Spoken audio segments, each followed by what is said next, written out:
Hello, everyone. My name is Stanley St. Rose, and today we're going to be talking about names slash nombre, the short story by Julia Alvarez.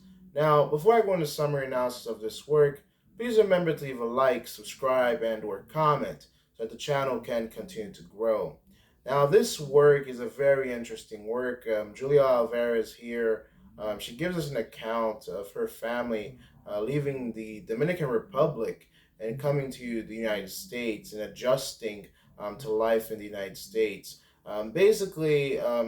She tells us a lot about how her parents had to come here, how they had to get jobs, how her transition from existing um, as an American, but also existing as someone who has family from the Dominican Republic. Now, Julia Alvarez was born in New York, but culturally, the whole story is focusing on identity. How do you identify as a Dominican, and also how do you define yourself as an American?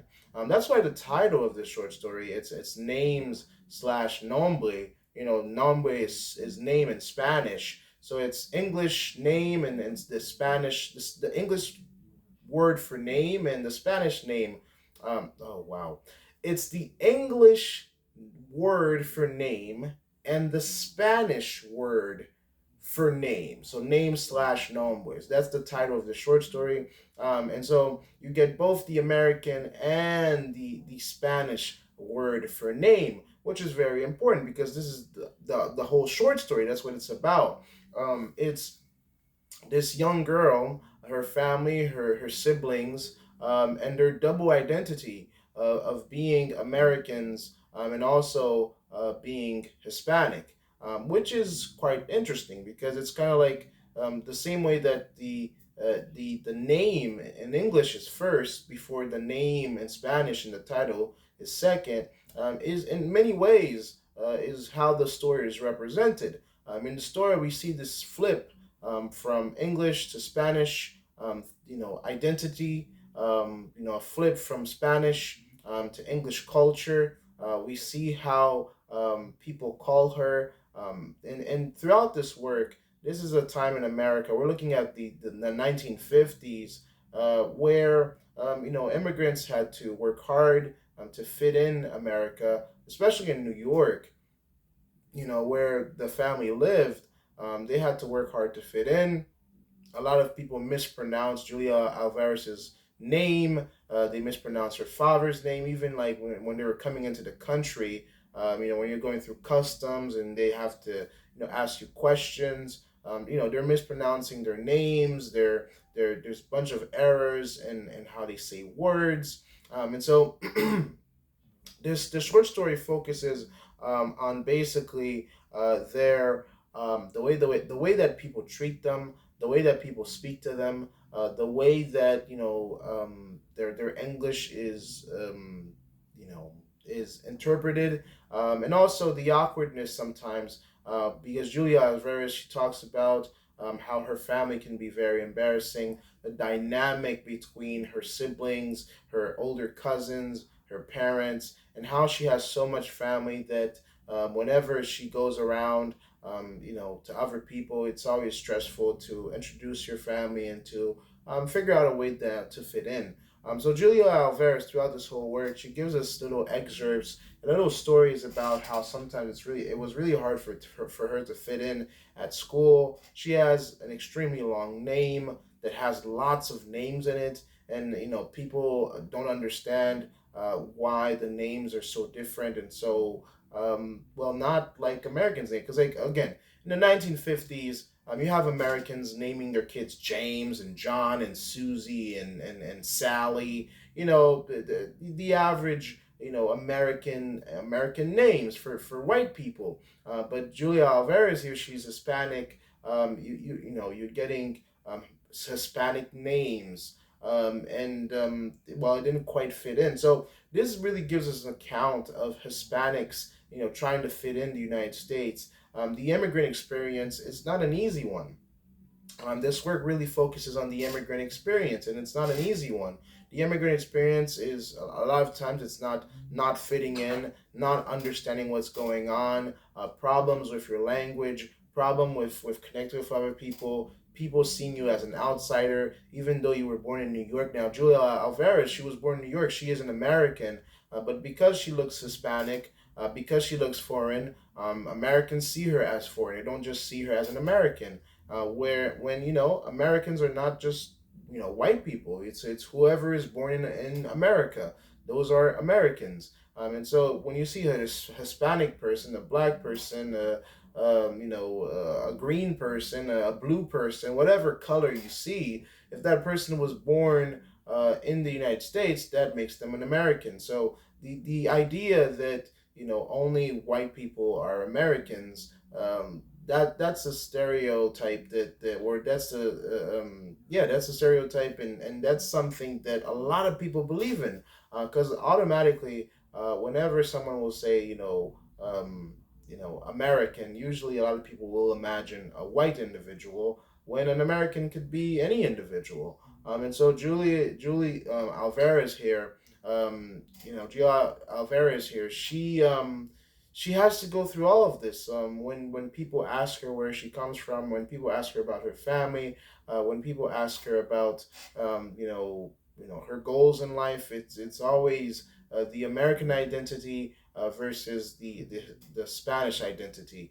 And at her graduation, within the short story, it's kind of funny how it ends up because she has so many names in Spanish. Her family says, her name is going to be known throughout the United States. And what she says at the end of this work is that she just doesn't know which name she's going to choose, which name she's going to go by, which is very interesting because she has lots of names. And Hispanic people, sometimes they do have lots of names, a lot of middle names, last names, names from ancestors. They're all, especially Julia Alvarez here, she has lots of family names within her names. And so her not even knowing which name she's going to go by for her writing career, it's a lot. It's a lot because she has a lot of names from past family members. And so the transition for her family in the U.S. was not easy. You have all the cultural things clashing, people mispronouncing your name, people naming you things, people not understanding your points of views, and your family dynamics. And also trying to fit in into a culture where you're not specifically just American, and you're not specifically just from the Dominican Republic, Dominican. You're an American woman that was born in New York, but you look Dominican, and so people have lots of questions, and the questions are not always in your favor. So the immigrant experience is not easy. The fitting in process is not easy. The cultural identity is not easy because ultimately all immigrants have a culture or have an identity that doesn't have a country. What I mean by that, if you're Dominican and you move to the United States, you're a Dominican American. That's not a country. There's no Dominican American country. It's just you're a Dominican living in the United States, and you have two identities that you have to coexist. If you come from Germany and you become an American citizen, you're a German American, a Haitian American, a Jamaican American, a Korean American, a Chinese American. So these are all double identities that immigrants that come from other countries have to go by, and they have to coexist as both their original country, and as an American, and that is a massive learning process.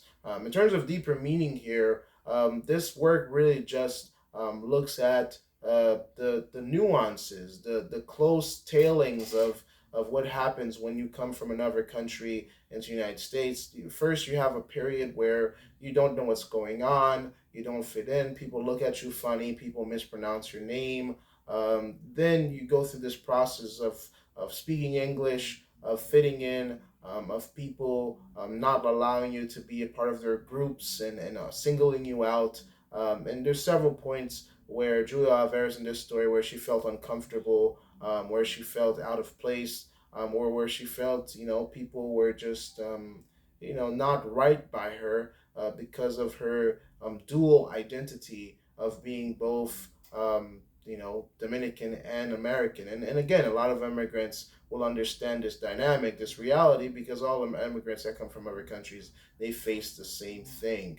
But ultimately, there is some humor here. There is some hope here that Julia Alvarez, she's making the best of her double identity, of accepting that she is a Dominican, she is an American. Even though other people don't see that, she sees it, and she is willing to move forward and be a great writer, because that's what she was within this work. She was a great writer, and she is a great writer in real life. And so that's what I had to say about this work. Please remember to leave a like, subscribe, and or comment. And I'll see you guys in the next video.